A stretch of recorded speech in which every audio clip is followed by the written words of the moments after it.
Welcome back to Marhaba kids mall Islampura Malegaon. Designer में नया collection add हुआ है।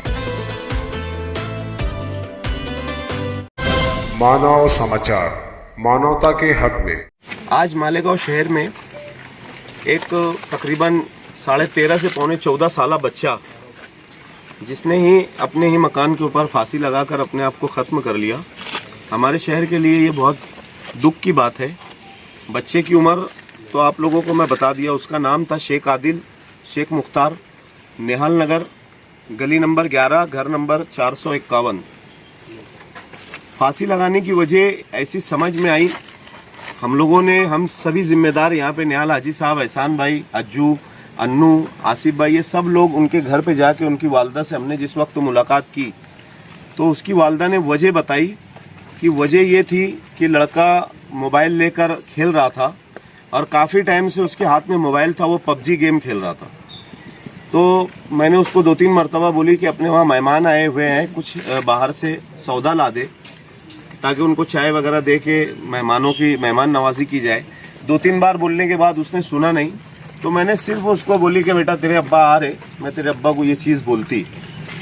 बस इतना बोलना कारण था। वो लड़के ने जाकर माँ को मोबाइल वगैरह शायद फेंका और जाकर उसने एक बंद कमरे के अंदर ओढ़नी के ज़रिए अपने आप को फांसी लगाकर ख़त्म कर लिया। ये हम लोग मालेगांव शहर के लोगों को बार बार मैसेज देते हैं कि पिछले 3 महीने से हम लोग बाइट देना, सभी सोशल वर्कर और जो लोग यहाँ पर आके प्रोसीजर करते हैं, कानूनी प्रोसीजर करते हैं, मदद करते हैं, मौनत करते हैं, वो सब लोगों ने बाइट लगाना बंद कर दिया था। लेकिन पिछले 3 दिन पहले मैंने जाफर नगर में एक बंदे ने टेलर की दुकान के ऊपर फांसी लगाया। वो 29वां केस था, ये 30वां केस है। रमज़ान महीने से लेकर अभी तक ये पूरी दुनिया का शायद सर्वे अगर हम लोग कर लेंगे, जितनी छोटी बड़ी सिटी है, बॉम्बे जैसा सिटी बोलो या बड़े से बड़ा सिटी बोलो, वहाँ पर भी इतने हादसात नहीं होते जितने मालेगांव शहर में ये हादसात दिन ब दिन बढ़ते जा रहे। बाइट हम लोगों ने लगाना बंद कर दिया था तो उससे ज़्यादा हो गया। बाइट लगाते थे तो हम लोगों से अपील करते थे कि आप अपने मोहल्ले की मस्जिद के इमाम साहब से मिले, कॉरपोरेटर हजरात से मिले या जो सियासी समाजी लोग हैं उनसे मिले, ताकि उनकी काउंसलिंग हो जाती थी। वो समझाने में हम लोग कहीं ना कहीं कामयाब होते थे। लेकिन अभी 3 महीने से हम लोगों ने बाइट देना बंद कर दिया, तो भी ये 30वां केस है। 12 साल की उम्र से लेकर 80 साल के ज़ईफ तक, उसमें कुछ हमारी माँ बहनें भी मौजूद है। तो इतने लोगों ने अभी तक फांसी लगा लिया है।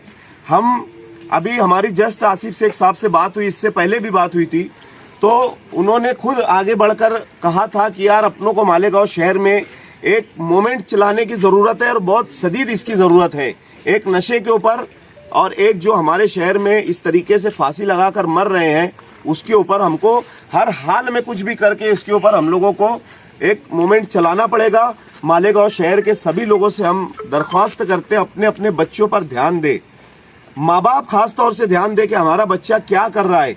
हमारा बच्चा अगर वो मोबाइल में ज़्यादा परेशान है तो उसको प्यार से समझा कर उसकी मोबाइल की आदत छुड़ाने की कोशिश करे, क्योंकि जिस वक्त बच्चा पबजी गेम खेलता है तो उसका दिमाग हैंग हो जाता है पूरी तरीके से उसका दिमाग उसी में लग जाता है कि किस तरीके से लोगों को मारते हैं, किस तरीके से गोली मारते हैं, किस तरीके से लोग मरते हैं। बस वही सेम शॉट वो बच्चे ने अभी जाकर किया। ये बहुत दुख की बात है। हम लोग बार बार आकर सोशल मीडिया के ऊपर, यूट्यूब के ऊपर लोगों को समझा रहे हैं। बहुत बड़ी नौसत है कि हमारे अपने दीनदार शहर में, मस्जिदों मीनारों के शहर में 30 केसेस हो जाना 3 महीने में। लोग हमारे ऊपर हंस रहे हैं पूरी तरीके से कि यार ये क्या है। डिपार्टमेंट के हमारे जो भाई लोग आते हैं वो भी बोलते हैं कि यार ये मालेगांव शहर ही एक ऐसा शहर है जहाँ पे इतनी शिद्दत से मतलब लोग फांसी लगा रहे हैं। तो खुदा के वास्ते हम लोग सभी लोगों से गुजारिश करते हैं कि इसके ऊपर सोच विचार किया जाए। मालेगांव शहर के अंदर बैठ के सब एक प्लेटफॉर्म पे आए और इसके ऊपर कोई ना कोई एक ऐसी तहरीक चलाए कि मालेगांव में हम लोग लोगों को जागरूक करने में कामयाब हो। जाफर नगर में आपने उलमा इकराम से अपील किए थे और ये भी बोले थे कि आज जुम्मे के बयानत में इसके लोगों को समझाओ, मगर ये उलमा इकराम क्यों नहीं आ गया था इसके अंदर इतनी 30 फांसी होने के बाद भी?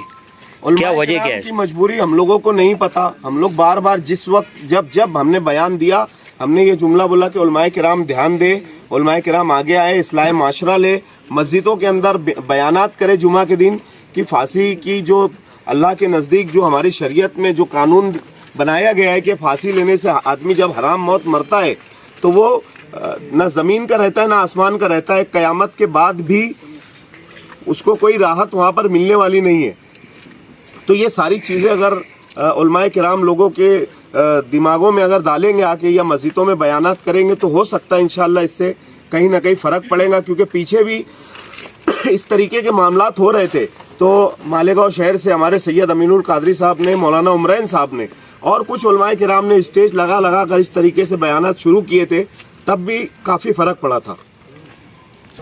एहसान भाई, जब भी हम सवाल करते हैं उलमा किराम को आगे लाने को करते हैं, मगर बहुत सारी मालेगांव शहर में स्कूलें भी चलती है, स्कूल जो टीचर लोग पढ़ाते हैं स्कूल बच्चों को, तो उनको क्या बताना चाहेंगे आप? पहली बात तो ये जो हादसा हुआ है बहुत ही दर्दनाक हादसा है। ऐसे हादसे मालेगांव शहर में रुकना चाहिए। जैसे कि अभी सफीक भाई ने पूरी डिटेल बताई, वो बहुत ही पुराने सोशल वर्कर है, ये सब चीज़ें उनको ज़्यादा मालूमात दी है। हमारी गुजारिश है, आपने जैसे उलमाओं से बोले, उलमा तो उनके हिसाब से करेंगे, लेकिन स्कूल में भी जो स्कूल में हो सकता है तो बाहर दूसरी जगह नहीं हो सकता, स्कूल और उलमाओं के ज़रिए। तो हम मालेगांव शहर की सभी सरकारी स्कूल हो गई, प्राइवेट स्कूल हो गई, इंग्लिश मीडियम, उर्दू, जितनी भी स्कूलें हो जाती हैं, तो आपका भी काम बनता है कि आप भी बच्चों को इस तरीके से कुछ एक अपनी तरफ से एक सब्जेक्ट ऐड करो कि बच्चों अगर तुमको कोई परेशानी हो, कोई तकलीफ हो तो हम आपके टीचर हैं, आप हमको बता सकते हैं। आपको कुछ फैमिली में या दोस्तों में कोई प्रॉब्लम है तो आप हमको बता सके। और ख़ास तौर से माँ बाप से गुजारिश करूँगे, बच्चा जब तक ऐसे मोबाइल लेकर बैठा रहा ना तो उस पर आप कम तवज्जो आप देते हो, लेकिन जब आपके बच्चे ने ऐसा मोबाइल किया तो आपका ध्यान उसके ऊपर जाना बहुत ज़रूरी है। जब बच्चा ऐसा मोबाइल लेता है तो मतलब वो पबजी खेल रहा है, उसका आदी हो जाता है। और यही चीज़ जो है बच्चों को माँ बाप से, दीन से, हर चीज़ से दूर कर रही है। तो पहली बात जैसे इरफान चाचा ने यहाँ बताया कि स्कूल मैनेजमेंट, जितने भी मालेगांव शहर के स्कूल मैनेजमेंट है, सबसे यही गुजारिश है कि आपके क्लासेस में जो भी बच्चे पढ़ते हैं तो आप एक चीज़ उनको छेड़े। जैसे सफीक भाई ने बताया कि बाइट देना बंद कर दीजिए। बाइट क्यों देते थे कि लोगों में बाइट देख करके और सोचने की वो आती थी कि अरे इसने फांसी लिया तो कुछ ना कुछ वजह होंगी, मैं भी ये कर लूँ। तो ये वजह थी कि बाइट देना बंद हो गया था। लेकिन आज बाइट बाहालत मजबूरी देना पड़ रही है कि मालेगांव शहर में 3 महीने के अंदर 30 फांसी के केस हो गए हैं। 3 महीना पूरा भी नहीं हुआ। सफीक भाई और हमारी इससे पहले ही बात हुई थी, एक बुजुर्ग ने बीमारी से तंग आकर फांसी ले लिए थे। आज मालेगांव शहर में इस्लाह माशरा बोलो या फिर स्कूल के ज़रिए बोलो, बहुत ज़रूरी है इस्लाह करना कि मालेगांव शहर की माँ बहनें हो या फिर बुज़ुर्ग हो या बच्चे हो, इस तरीके के कदम ना उठाए। मालेगांव शहर के अंदर बहुत अच्छे सोशल वर्कर है, अपनी मस्जिद के पेश इमाम है। जैसे सफीक भाई ने बोला, आप कांटेक्ट करिए, हमसे रास्ता करिए। जो जिम्मेदारान है आपके, आप जहाँ कहीं भी जाते हो वहाँ के जिम्मेदारों को आप बताइए कि भाई हमको फला तकलीफ है, घर से तकलीफ है, बाहर से तकलीफ है। आप ये तकलीफ आपकी बताकर इसका हर तकलीफ का, हर मसले का हल निकल सकता है। या तो फिर आप नहीं कुछ कर सकते ना तो अल्लाह से रुझो, अल्लाह से मांगो। अल्लाह हर परेशानी को दूर करने वाले। आपसे यही गुजारिश है कि कोई भी कदम उठाने से पहले एक मरतबा अपने और अपने ख़ानदान के बारे में सोचो।